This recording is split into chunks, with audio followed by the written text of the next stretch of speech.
This is Hoosier Ag Today and the morning edition for Friday morning, the 9th of October. Hello, I'm Andy Eubank, and we have the latest Indiana farm news for you coming up today. Also a look back at yesterday's markets, a sell-off before today's USDA Crop Reports. Analysis is on the way too with Mike Silver of Kokomo Grain. And Ryan Martin, hat meteorologist, checks the Indiana farm forecast. Coming up in the news, a top 10 finish for an Indiana group in the Rural Entrepreneurship Contest at the American Farm Bureau. And also, new technologies will pave the way for farmers as they make big decisions next year and beyond. Kayla McClellan talks to Dr. Rob Fraley from Monsanto. It's all next here on Hoosier Ag Today's morning edition for Friday. Indiana Farm Bureau needs you. It's critical for your farm and family that your voice be heard daily. Farm Bureau membership tells legislators that Indiana agriculture stands together on property tax issues, farmland annexation, and water rules. Protect your livelihood and children's future by going online to infb.org/join or call 1-800-FARM-BUREAU. infb.org/join or call 1-800-FARM-BUREAU. Your membership brings value and benefits, but more importantly, it adds your voice to that of your neighbors and friends. Don't stand on the sidelines. Be heard on local, state, and national issues. We'll show you how. Indiana Farm Bureau needs you. Go to infb.org/join or call 1-800-FARM-BUREAU. This is Hoosier Ag Today and the latest news in Indiana agriculture. I'm Andy Eubank. The news is brought to you by the DuPont Pioneer Agronomy Report, with timely reports from across the state during harvest each week on this station and at the agronomy page of HoosierAgToday.com. The American Farm Bureau has announced the Rural Entrepreneurship Challenge Top 10, and from that group, the 4 finalists. Indiana sports a semifinalist that didn't make the cut to the Final 4. Cherry Brother Designs of Shelbyville, Indiana, receives the $10,000 semifinalist award for their farm safety entry of customizable farm and ranch safety plans. The team lead is Tina Cherry. Lisa Benson is the Rural Development Director for the American Farm Bureau, and she says each of the states where the 6 semifinalist teams are coming from will host their own event. We have a finalist team that's from the Midwest, and the State Farm Bureau in that Midwest state will do a presentation locally. So it's a way that we can connect those semifinalist teams, those rural entrepreneurs, with the great State Farm Bureau network in their community. Benson says the final 4 teams, chosen from 165 applicants, will each be awarded $15,000 and will advance to the next phase of the challenge. The 4 finalist teams will go on and prepare to compete in a live competition. So up to this point, all the judging and all the submissions have been online. But in January 2016, the 4 finalist teams will come to the American Farm Bureau annual convention in Orlando, Florida, and they'll be competing live. At the convention, the finalists will compete for 2 additional awards, the $10,000 People's Choice and the $15,000 Rural Entrepreneur of the Year award. Benson says last year's winners were able to use the award money to kickstart their businesses. So we asked the finalists last year, how do they use their prize money? A lot of these businesses were able to make those critical investments in infrastructure or technology or licensing, which helped them go to the next level. Read who all of the finalists are at HoosierAgToday.com and the mobile app for Apple and Droid. New technologies will pave the way for farmers as they make big decisions for 2016 and beyond. Kayla McClellan has more. Despite a downturn in the U.S. farm economy, farmers will continue investing in new technologies that enhance yields as they become available.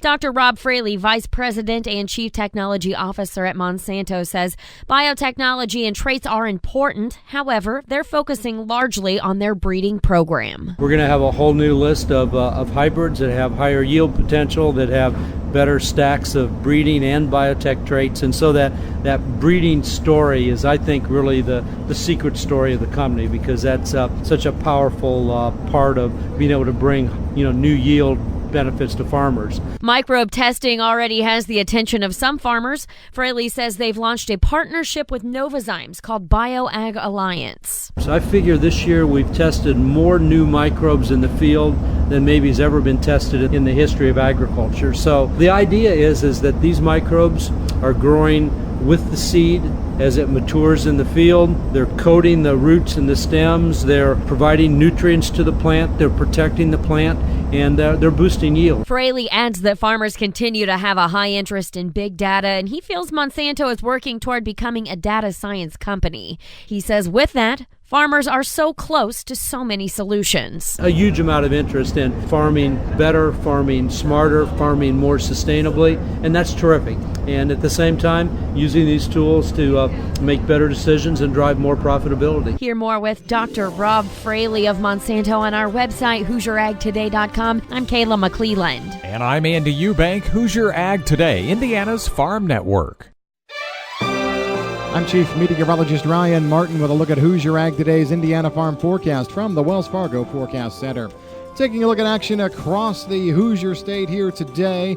We had a frontal boundary work in across the area starting overnight last night. Probably still dealing with the effects of it in parts of the state here this morning. But what exactly are those effects? Honestly, this front has turned out to be the biggest non-event that we've had to talk about in a while. From when it started, when it looked like it could give everybody a good half to 3/4 of an inch, to where it is now, holy Toledo, that moisture just went away in a hurry. We watched it through the day yesterday over the upper Midwest, and the only place we saw decent moisture was in Wisconsin, and even that fizzled out as the afternoon went on. So basically, you could be dealing with the after effects of the front here today, some clouds, maybe some spit sprinkles, call it fog. I don't care what you call it. The long and short of it is you're not going to be very wet.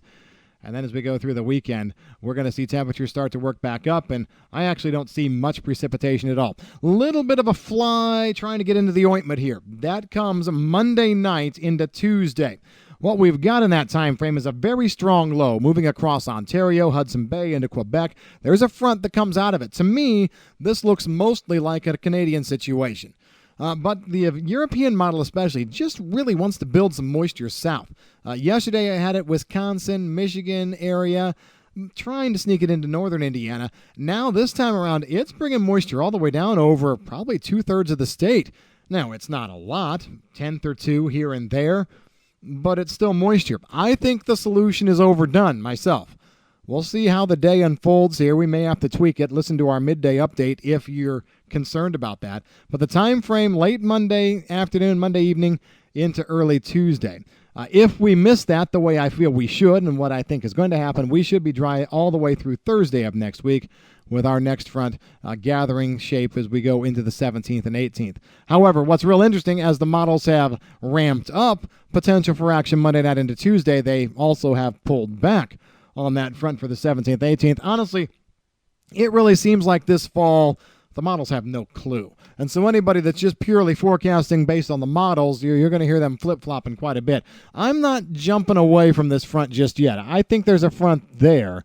There's pretty good consensus among several different features that say there's a front there. I'm up in the air on the timing. I've been talking 17th and 18th for a while, so I guess I still will.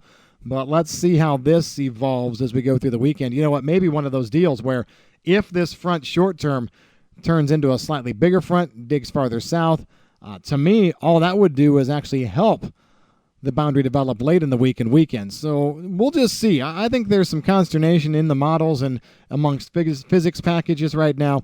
We won't get into all that, but let's just say we'll leave our forecast alone. Also talking about some cooler air coming in around the 23rd, 22nd. That's still there. We're leaving everything alone in the intermediate and extended forecast. Want to see more information here this morning. That's the way things are stacking up. Have a great rest of your day. I'm Chief Meteorologist Ryan Martin on Hoosier Ag Today, Indiana's Farm Network.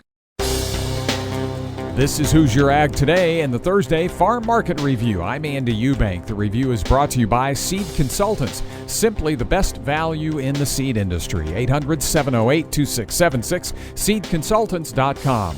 Friday is a USDA Crop Report Day, and prior to that report, the markets on Thursday sold off.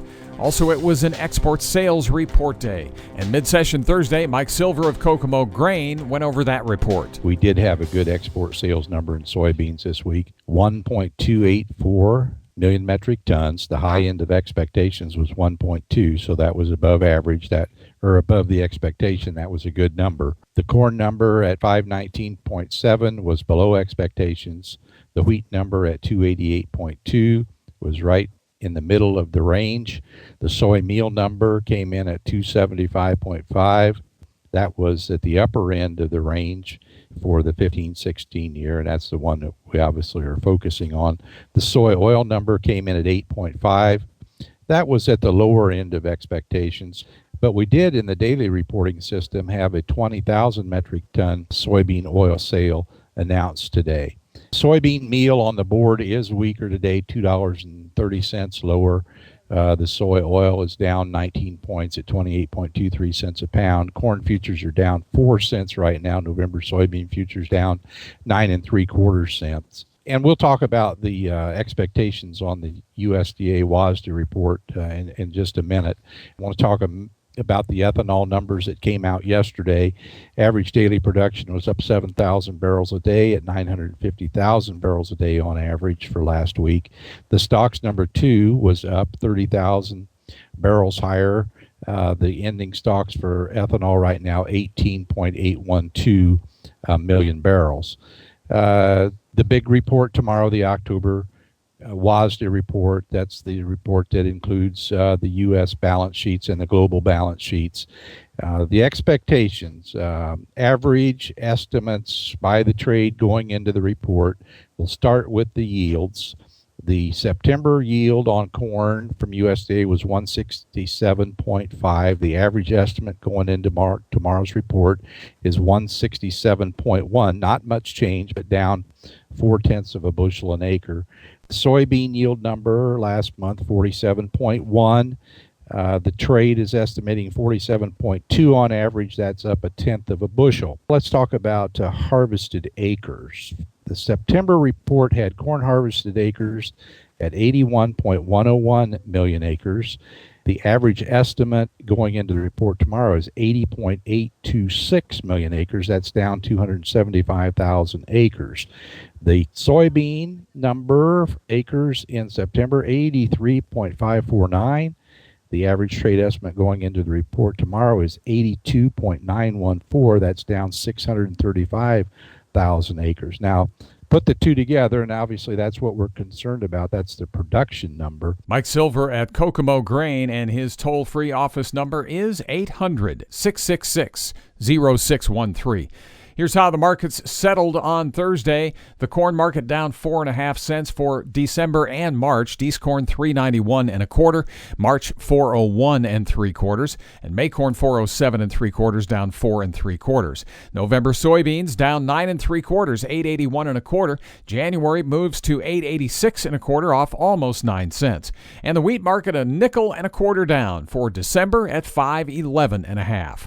That wraps up our market review and the morning edition of Hoosier Ag Today on this Friday. It is, again, USDA Report Day, so our midday podcast will be on a little later than usual. The release is at 12 noon Eastern Time. We'll give Bob Utterback of Utterback Marketing Services a chance to look over the numbers, and then we'll get an update from him available after 12:30 Eastern Time later today. That's the midday edition. Have a good Friday and a safe one, too, on the combines as you continue harvest, and have a good weekend, too, from all of us here at Hoosier Ag Today, Indiana's Farm Network.